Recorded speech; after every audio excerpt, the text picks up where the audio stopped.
Hi అండి. అందరికీ నమస్కారం. Welcome to my channel. ఈ వీడియోలో ఏపీ ప్రభుత్వ ఉద్యోగ పెన్షన్‌లకు నవంబర్ నెల జీతాలు, పెన్షన్‌లు జమయ్యే తాజా సమాచారాన్ని వీడియో తెలుసుకుందాము. ఈరోజు వీరి బిల్లులు ఈ కుబేర్‌లోకండి. పూర్తి వివరాలైతే వీడియోలో తెలుసుకుందాం. వీడియోని ఎక్కడే గాని స్కిప్ చేయకుండా ఎండ్ వరకు చూడండి. అప్పుడే ఇన్ఫర్మేషన్ పూర్తిగా అర్థమవుతుంది. వీడియో చూస్తున్న ప్రతి ఒక్కరు వీడియోకి లైక్ చేయండి ఫ్రెండ్స్. ఈ వీడియోని తోటి ఉద్యోగ పెన్షన్ మిత్రులతో అయితే షేర్ చేయండి. కొత్తగా మన ఛానల్ చూస్తున్న వారు సబ్స్క్రైబ్ చేసుకోకుంటే వెంటనే మన ఛానల్ అయితే సబ్స్క్రైబ్ చేసుకోండి. దీని ద్వారా నేను చేసే లేటెస్ట్ వీడియోస్ అన్నీ మీ వరకు రీచ్ అవుతాయి. ఇక ఆలస్యం చేయకుండా వీడియోలోకి వెళ్దాము. సో ఫ్రెండ్స్, కొన్ని బిల్లులైతే పేమెంట్ పెండింగ్ స్టేటస్ చెక్ చేయడం జరిగిందండి. సో గుంటూరు సర్వీస్ పెన్షన్ సంబంధించి బిల్లయితే వెయిటింగ్ ఫర్ ఫండ్ క్లియరెన్స్. అలాగే కర్నూలు సర్వీస్ పెన్షన్స్ కూడా మనకు వెయిటింగ్ ఫర్ ఫండ్ క్లియరెన్స్ స్టేజ్‌లో అయితే ఉన్నాయి. ఇక్కడ బిల్ నంబర్ చూడొచ్చు. ఇవన్నీ కూడా మనకు వెయిటింగ్ ఫర్ ఫండ్ క్లియరెన్స్ అండి. కడప, పార్వతీపురం జిల్లా అలాగే కొందరు పెన్షనర్స్ బజాజ్ ఈఎంఐ కట్టాలండి ఊరుకోడుగా అంటున్నారు.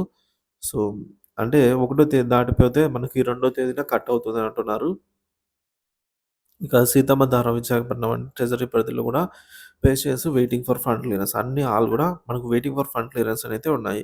సో ఒక మెసేజ్ అయితే రావడం జరిగిందండి సీఎఫ్ఎంఎస్ నుంచి alert due to scheduled regular budget upload activity for the financial year 2024 to 2025 as per GOMS number 100 dated on 13th November 2024. Financial Department BLM and budget services in CFMS will not available from 1st to 7th. అంటే 1వ తేదీ నుంచి 7వ తేదీ వరకు CFMS website నందు BLM budget సర్వీస్‌లు అయితే పనిచేయవు. సో ఉద్యోగ పెన్షన్ల బిల్లుల సర్వే అండి. సో జమలో ఆలస్యము. తాజా సమాచారము. సో ఈరోజు 11 గంటల సమయం చేరుకుంటుంది దాదాపు ఇప్పుడు. సో ఈ సమయానికి కూడా ఉద్యోగ మరియు పెన్షన్‌లకు సంబంధించి బిల్లులను చెక్ చేయడం జరిగింది. అన్నీ కూడా వెయిటింగ్ ఫర్ ఫండ్ క్లియరెన్స్ దశలోనే ఉన్నాయి. ఇప్పటివరకు ఎటువంటి కదలిక అయితే లేదు. సాధారణంగా రోజువారీ ప్రక్రియలో ఉదయం 9 గంటల నుంచి 10 గంటల మధ్యలో బిల్లులు జమ అయ్యే అవకాశం ఉంటుంది. కానీ ఈరోజు ఉదయం నుంచి కూడా ఎటువంటి మార్పయితే లేదనమాట. సో కదలిక ఎందుకు లేదంటే సీఎఫ్ఎంఎస్ మెయింటెనెన్స్ అని చెప్తున్నారు. డిసెంబర్ 1 నుంచి 7 వరకు సీఎఫ్ఎంఎస్ మెయింటెనెన్స్ ఉండడంతో బడ్జెట్ ఇన్‌స్టాలేషన్ ప్రక్రియ అయితే జరుగుతుంది. దీనికి సంబంధించి అధికారిక ప్రకటన రానప్పటికీ అప్‌డేట్ అందిన వెంటనే క్లారిటీ అయితే ఇవ్వడం జరుగుతుంది. మన ఛానల్‌లోనే వీడియో అయితే చేయడం జరుగుతుందండి. ఇక ఫండ్ క్లియరెన్స్ ఆలస్యం. ఈ బిల్లులు ఫండ్ క్లియరెన్స్ కోసం ఆర్‌బీఐ లేదా సంబంధిత బ్యాంక్ అనుమతి కోసం వేచి ఉన్నాయి. సాధారణంగా సాయంత్రం లేదా అర్ధరాత్రి సమయంలో ఒకసారి కదలికైతే కనిపించవచ్చు. కానీ నిన్న ఎటువంటి కదలికలైతే కనిపించలేదు. ఒకటో తేదీ అయినప్పటికి కూడా. సో, ఈరోజు జమ అయ్యే అవకాశాలు చూసుకున్నట్లయితే ఉదయం 9-10 గంటల సమయానికి కూడా ఎటువంటి బిల్లులలో కదలిక అనేది లేకపోవడం వల్ల మధ్యాహ్నం 12 గంటల తర్వాత ఏమైనా జమ అయ్యే అవకాశాలు కూడా తక్కువగానే కనిపిస్తున్నాయి. కానీ రాత్రి 8 తర్వాత కొన్ని బిల్లులకు కదలిక వచ్చే అవకాశం అయితే ఉందండి. సో, ప్రస్తుత పరిస్థితి అన్ని బిల్లులు కూడా ఇంకా వెయిటింగ్ ఫర్ ఫండ్ క్లియరెన్స్ దశలో ఉన్నాయి. సీఎఫ్ఎంఎస్ నిర్వహణ సైట్ ద్వారా బిల్లులు మరియు పెన్షన్ల బిల్లుల విషయమై మరింత సమాచారం అంతే అప్డేట్ అయితే మన ఛానల్ ద్వారా అందజేయడం జరుగుతుంది. ఉద్యోగ పెన్షన్‌లకు సూచనలు. సో, మీ బిల్లు స్టేటస్‌ని ఎప్పటికప్పుడు సీఎఫ్ఎంఎస్ లేదా నిధి యాప్ ద్వారా అయితే చెక్ చేసుకుంటూ ఉండండి. ఇక ఫండ్ క్లియరెన్స్ పూర్తి కావడానికి కొన్ని గంటల సమయం పట్టే అవకాశం ఉంది. సో, ఏదైనా కొత్త సమాచారం అందిన వెంటనే అప్డేట్ చేయడం జరుగుతుంది. ఇక డిసెంబర్ 1 నుంచి 7 వరకు సీఎఫ్ఎంఎస్‌లో బడ్జెట్ మాడ్యూల్ ఇన్‌స్టాలేషన్ జరుగుతున్నందున కొన్ని సేవలు నెమ్మదిగా ఉండే అవకాశం ఉంది. అయితే జీతాలు, పెన్షన్‌లకు ఎటువంటి సమస్య ఉండదని అధికారులు స్పష్టం చేశారు. ఆంధ్రప్రదేశ్ రాష్ట్ర ప్రభుత్వం ఆక్షన్ స్టేట్ గవర్నమెంట్ సెక్యూరిటీస్ మరియు ఫండ్ క్లియరెన్స్ అప్డేట్ అండి. స్టేట్ గవర్నమెంట్ సెక్యూరిటీస్ ఆక్షన్‌లో డిసెంబర్ 3వ తేదీ మంగళవారం జరిగే RBI reserve bank of India నిర్వహిస్తున్నటువంటి స్టేట్ గవర్నమెంట్ సెక్యూరిటీస్ వేలంపై తాజా వివరాలు అందాయండి. సో, ఈ వేలంలో ఆంధ్రప్రదేశ్ ప్రభుత్వానికి రూ. 4,237,00,00,000 అప్పుకైతే ఇంటెండ్ పెట్టిందనమాట రాష్ట్ర ప్రభుత్వము.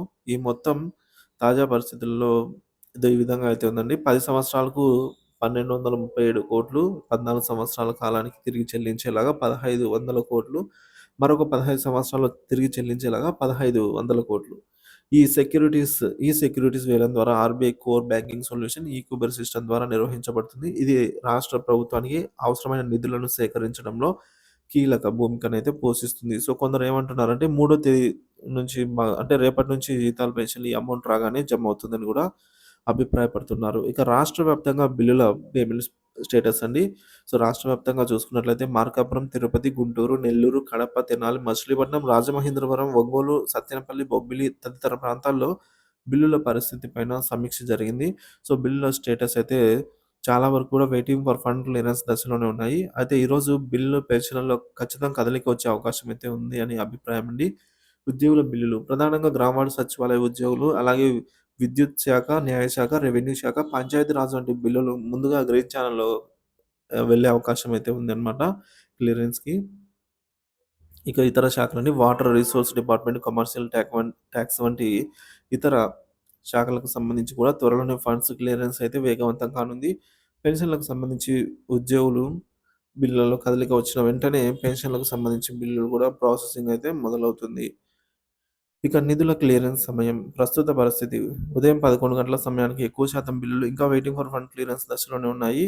సో గతంలో రాత్రి 6 గంటల తర్వాత లేదా అర్ధరాత్రి సమయంలో కొన్ని బిల్లులు మరియు పెన్షన్‌లు క్లియర్ అయ్యే ఘటనలు జరిగాయి గానీ, నిన్నటి రోజున అటువంటి కదలికలేమి జరగలేదనమాట. అటువంటి చర్యలేమి జరగలేదు. సో, ఎప్పటికి అంచనా అంటే పేమెంట్ క్లియరెన్స్‌లో కదలిక ఇప్పటికి 1 లేదా 2 గంటల సమయం పట్టే అవకాశం ఉంది. సో, ఫండ్ క్లియరెన్స్ అయిన వెంటనే బిల్లులు in process for payment disbursement through RBI e-Kuber దశకైతే వెళ్తాయి. తద్వారా ఉద్యోగ మరియు పెన్షన్‌లు, జీతాల పెన్షన్‌లయితే బ్యాచ్ నంబర్స్ అలాట్ అయ్యి జమ అవుతాయి. ఇక రాష్ట్ర ప్రభుత్వ చర్యలని ఆర్‌బీఐ ద్వారా నిధుల సేకరణ.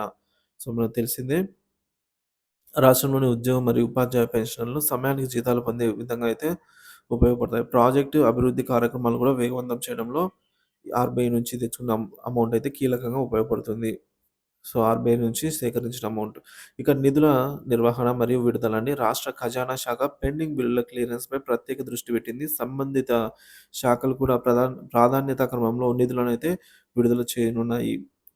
సీఎఫ్ఎంఎస్ వెబ్‌సైట్ అండి. మీ బిల్ల స్టేటస్‌ను సీఎఫ్ఎంఎస్ పోర్టల్ ద్వారా అయితే రెగ్యులర్‌గా చెక్ చేయండి. అలాగే విద్యాశాఖ, న్యాయశాఖ, రెవెన్యూ శాఖ, పంచాయతీరాజ్ వంటి శాఖలు ముందు ప్రాసెస్ అయ్యే అవకాశాలు ఎక్కువగా ఉన్నాయి. సో, చూసుకోవచ్చు. ఇక జీతాల ఆలస్యం మీద తగిన ఆర్థిక ప్రణాళికలు చేసుకోవాలని సలహా అండి. సో, ప్రభుత్వం ఇప్పటికే ప్రతి నెల ఒకటో తేదీన జమ చేస్తానని చెప్తూనే ఆలస్యమవుతుంది. సో, దీనికోసం ఆల్టర్‌నేటివ్ అయితే ఖచ్చితంగా ఏదైతే సామాజిక పెన్షన్‌లు ఒకటో తేదీ కాకుండా ముందు రోజున జమ చేస్తున్నారో, అదే విధంగా ఇలాంటి ఆల్టర్‌నేటివ్ పద్ధతి ఉద్యోగులలో గూడా తీసుకురావాలనైతే పెన్షనర్లు కోరుతున్నారు. ఇక బిల్లుల క్లియరెన్స్ వివరాలు నిశితంగా గమనించండి. ఫండ్ క్లియరెన్స్ అయిన వెంటనే పేమెంట్ స్టేటస్ మారినప్పుడు ఎప్పటికప్పుడు స్టేటస్ అయితే చెక్ చేసుకుంటూ ఉండండి. సమస్యలుంటే సంబంధిత శాఖల కార్యాలయాలను కూడా సంప్రదించవచ్చు. సో, ఇది ఫ్రెండ్స్ వీడియో. వీడియో నచ్చినట్లయితే మన ఛానెల్‌ని అయితే సబ్స్క్రైబ్ చేసుకోండి. వీడియోని లైక్ చేయండి, షేర్ చేయండి మిత్రులతో. సో, మీ అభిప్రాయాన్ని కామెంట్ ద్వారా తెలియజేయడం మాత్రం మర్చిపోకండి. సో, మరి చూద్దాం ఫ్రెండ్స్. ఏమైనా 12 గంటల తర్వాత ఏమైనా బిల్లులో కదలిక వచ్చినట్లయితే సో, మనకు అప్డేట్ అయితే రావడం జరుగుతుంది. సో, వీడియో రూపంలో అయితే పబ్లిష్ చేస్తాను. Thank you for watching this video.